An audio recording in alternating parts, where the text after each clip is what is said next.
little synopsis of my early life. I spent my formative years in Jamaica, and and going to church was an integral part of my life.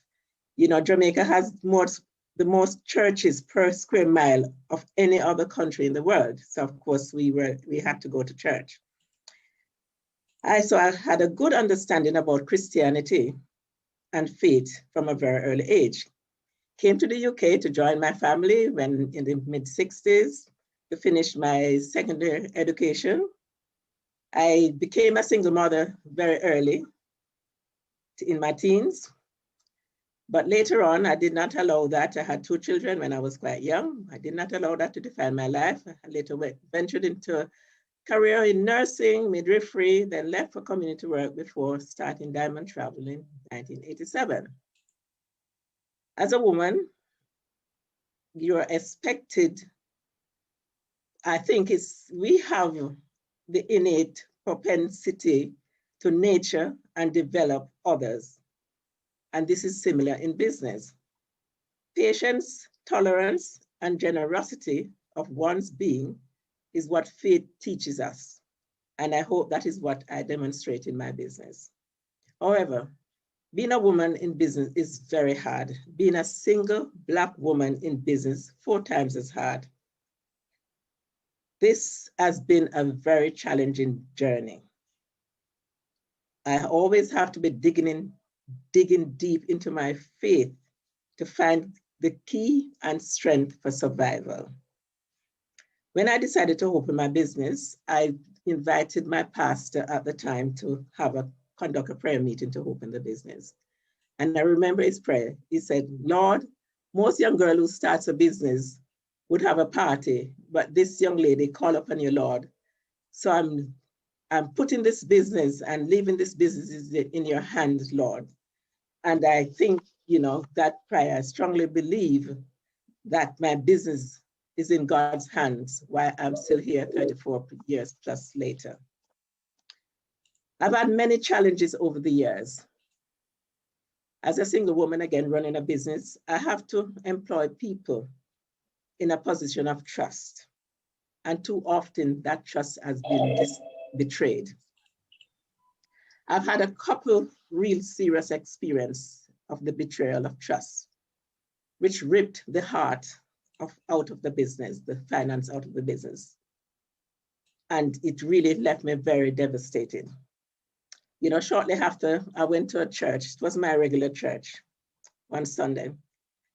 And I sat down and I was crying, started sobbing. And they started singing this song, I Don't Feel No Ways Tired, by James Cleveland. I don't feel no ways tired. I've come too far from where I've started from. Nobody told me that the road would be easy. I don't believe you carried me this far to leave me. I walked up to the altar and started sobbing uncontrollable. Everyone gathered around me. They didn't ask me why I was crying, but I cried and they prayed, and I cried and they prayed. I left my burden at the altar that Sunday and returned to work on Monday with a new vigor. So I'm here. I had another serious betrayal again a few years later. And on the weekend, shortly after, I was invited to a women retreat. And I was really in a totally depressed mood. And one of the pastors took me for a walk on the grounds. And she pointed out a tree to me. And the tree was lying on its side. And the root, half of the root was exposed out of the ground, but another half of the root was in the ground. And the tree had fresh branches and green leaves and was really flourishing. And she told me, you're like that tree and you'll survive.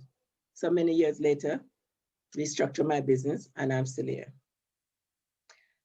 Although I was always a strong believer, it took me many years before I got baptized. Like Lydia of Thyatira, I hesitated.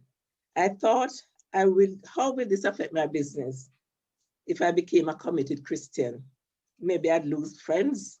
It wasn't cool among my my friends to be a Christian. You know, maybe I would lose business. But I decided, I only got baptized at the end of the 1990s. And I soon realized that it is possible to be a successful businesswoman and still make God first in my life. As I said, God fulfilled his promises to Lydia. She made him first in her life and in her business. So I chose the same path. And it says in Matthew 6, verse 33, but seek ye first the kingdom of God and his righteousness, and all these things shall be added unto you. So I believe he's added some things to me. My faith teaches me to be open and honest. There are always temptation out there to entice you. And you know, in business, sometimes people want to tell you how to cut corners and so on. But in the business too, your customers sometimes don't want to hear the truth. And sometimes I lose business by sticking to my truth. But I always believe honesty is the best policy. Often when I encounter difficult challenges, it is easy to say, is there God? To ask a question, is there a God? Why me? My greatest challenge in my personal life and my business life, as they go hand in hand, is losing my son through suicide. Then all the doubts entered my mind. My faith was truly tested. I had to navigate my business during this extremely difficult time. I just wanted to give up on life. I contemplated suicide myself and my business. Sometimes you want to give the Lord the blame. I asked, why me, oh Lord, why me? Then I asked, why not me? My mantra, and people that know me, they'll know that I always saying, you know, thy will must be done. So if I believe that the good things are thy will, and there have been some very good things, remarkably good things, then I must believe the challenges are also thy will. And there's a reason for all things. I always sing a song, all the time I'm singing this song. Can't sing, so I won't sing. It said, many things about tomorrow I don't seem to understand, but I know he holds tomorrow, and I know he holds my hands. We must understand them. We may not understand them, but if we see the journey of Mary in relation to Christ, she traveled a difficult path and ultimately witnessed her child being taken from this mortal soil.